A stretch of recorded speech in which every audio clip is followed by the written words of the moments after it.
Well, I'm not quite sure at what point my camera died, but I'll probably find out when I get home. So this is going to be a completely different angle.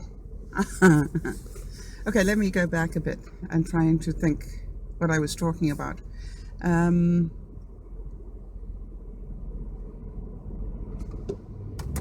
Yeah, I was talking about my first car being an Austin 1100, which seemed quite big by comparison to the little Fiat 500. But I was saying that my first car was actually a Fiat. And when I say my first car, my first new car was a Fiat. And it was a yellow one. And it was a really cute car, and I loved it. Also went like a bat out of hell. I just thoroughly enjoyed it. So I was wondering with the rest of you, what your first car memories were. I can remember with the little Fiat that I had. Do you remember that a new car is a new car until you ding it? How many of you remember that one? The first ding of your new car. I managed to do it within the first week. And not that I'm normally like that. I'm not big into dinging cars, but for some reason,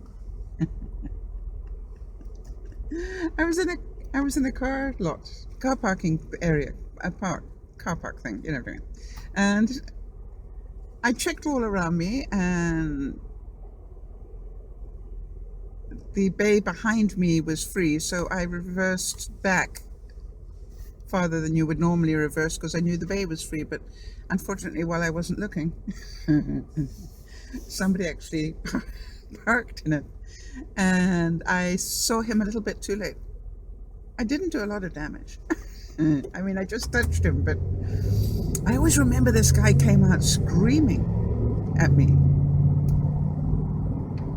How could I do that? He had a baby on board. And I told him what I thought was perfectly normal logic, and I said, I don't know how to explain this to you. I didn't intend to hit you. I assure you, if I'd intended to hit a car, I would have picked one without a baby on board. There's a reason why they call it an accident. Really? And I don't know about the rest of you, but I have had times happen where it's just so insane. I don't know if I ever told you guys, but I can always remember I was driving. I used to have a Nissan 200 SX Turbo, and that went vroom quite nicely actually. And I can remember I was driving up a major road here in Vancouver, and out of nowhere somebody T-boned me from the right, from this side, the passenger side. For those of you watching in England, just get over it. I don't sit on the right hand side here. Anyway, so this car hit me, and once I sort of caught it in my peripheral vision, I took evasive action, but there was no way I could stop it. And I pulled over to the side of the road, and I got out, and I went back to the guy that had hit me, and he was an old guy. I would think well into his 80s. I have to be careful now because I'm getting old as well. But well into his 80s, I would think. And he was in shock. As was I, obviously, but he was in quite serious shock. So I did everything I could to calm him down and say, look, I'm fine. It's okay. Not a problem. Just, let's exchange information like we have to by law, and let's get on with our lives. And then, I said to him, does anybody know you're driving right now? And he said, he was living with his daughter and he borrowed the car. So I, obviously offered to phone her and let her know, but he said he'd be fine. But he really was in quite a lot of shock. Anyway, so, I did the paperwork for both of us to make sure that it was all right and everything. And eventually walked back to my car. And as I walked back to my car, there was a policeman, a cop, was leaning up against a wall next to my car, sort of, on the sidewalk, pavement for those of you in England. And he's sitting there, like this, crossed arms, and just looking at me. Like, that I have a question sort of look. So, my heart's going like this, because what did I do wrong? Did I not do it right? Did whatever. So I, immediately felt guilty. I don't know why. And I just said, did I do something wrong? And he said, no, ma'am. He said, I was driving behind you. I saw exactly what happened. I stopped so that I could assist or be a witness if you needed it. But he said, I do have a question. So I said, sure. And he said, well, as I said, I was driving right behind you. I pulled in behind you. Oh, no, he pulled in front of me. He said, when you stopped, and he said, you immediately went to the guy who hit you to make sure he was okay. I said, yes. He said, as far as I know, you haven't even looked at your car. I said, what? He said, I've been standing here for 15 minutes while you helped the gentleman that hit you. But he said, I cannot believe that you have not even looked to see the damage to your car. Are you from this planet?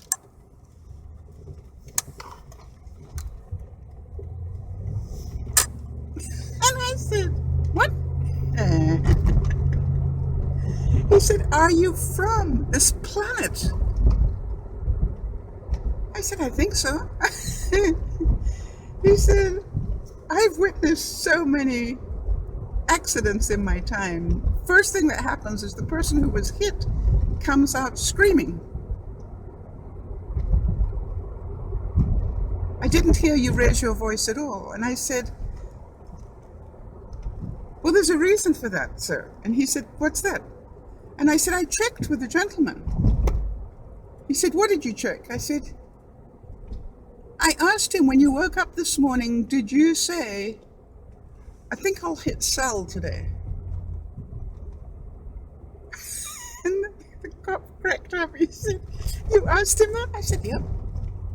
He said, why did you ask him that? I said, I wanted to check whether it was true. He said, whether what was true? I said, that it was an accident. He didn't mean to hit me. It was not his intent.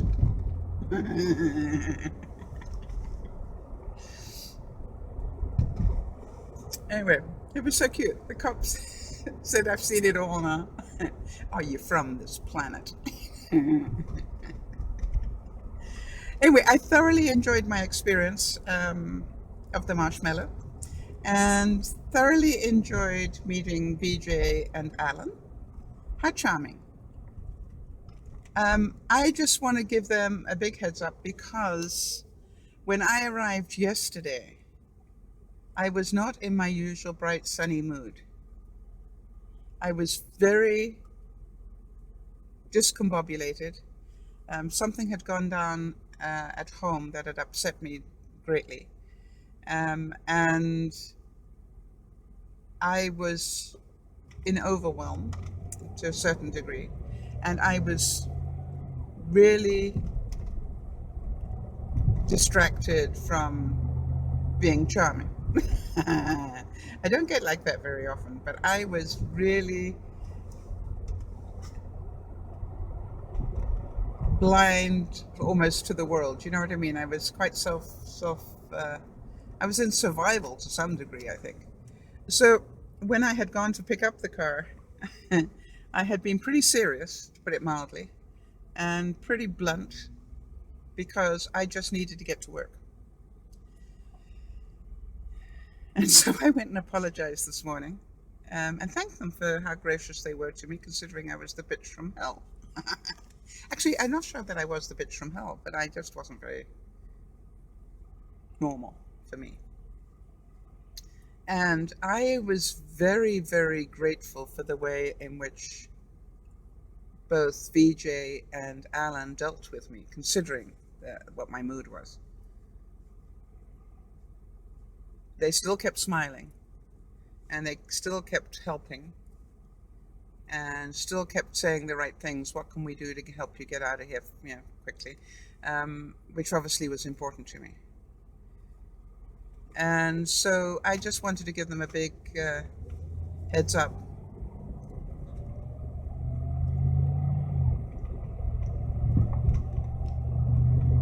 And thank them both from the bottom of my heart for being as patient as they were.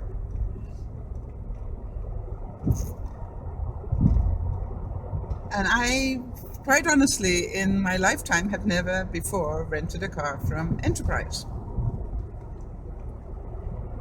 I've always gone to the other, well, one of the other well-known companies that I won't be advertising right now. So it definitely changed my perception of the experience.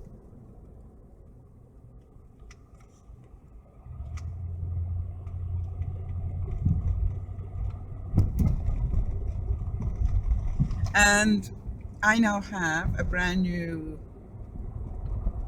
hitch, apparently. I haven't even checked it yet. I'm certain some people would have done that. The whole reason my car was for a refit. And apparently I've got a brand new hitch, which replaced my brand new hitch. In fact, I've probably got two hitches now. There's one in the back. Anybody need a hitch?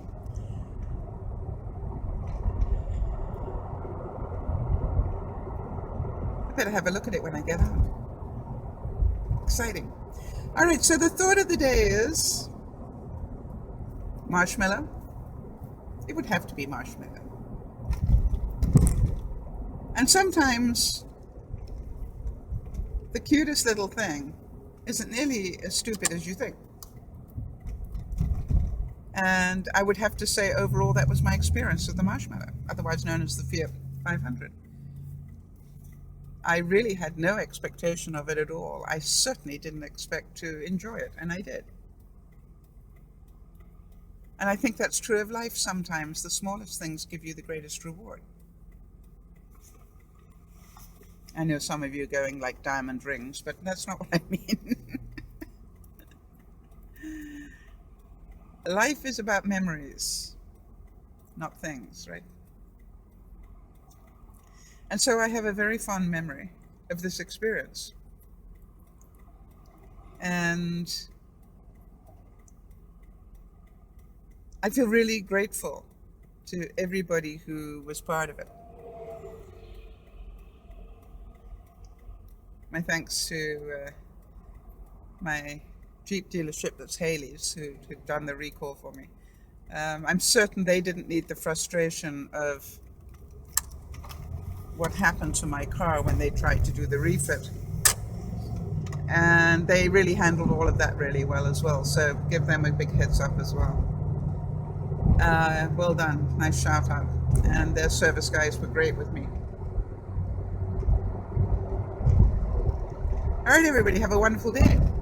Remember, little things mean a lot, even little cars.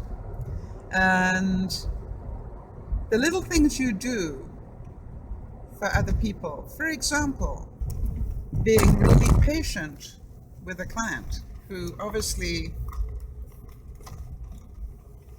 has something serious on their mind.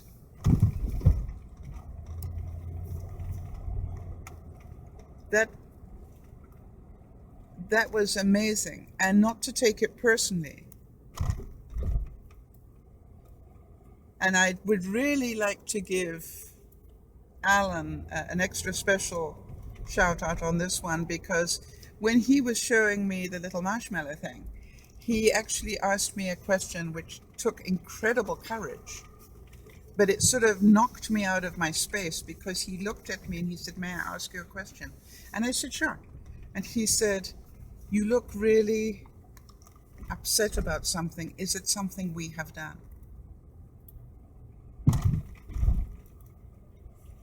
And I went, "No, God, no." You see, he was just incredibly compassionate. So, way to go, Alan. You helped me realize that I was in more of a funk than I thought I was, and that probably helped my driving later.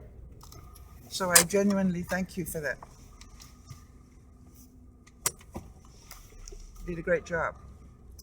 This is DearMamaSal saying, enjoy the little things in life. Bye-bye for now.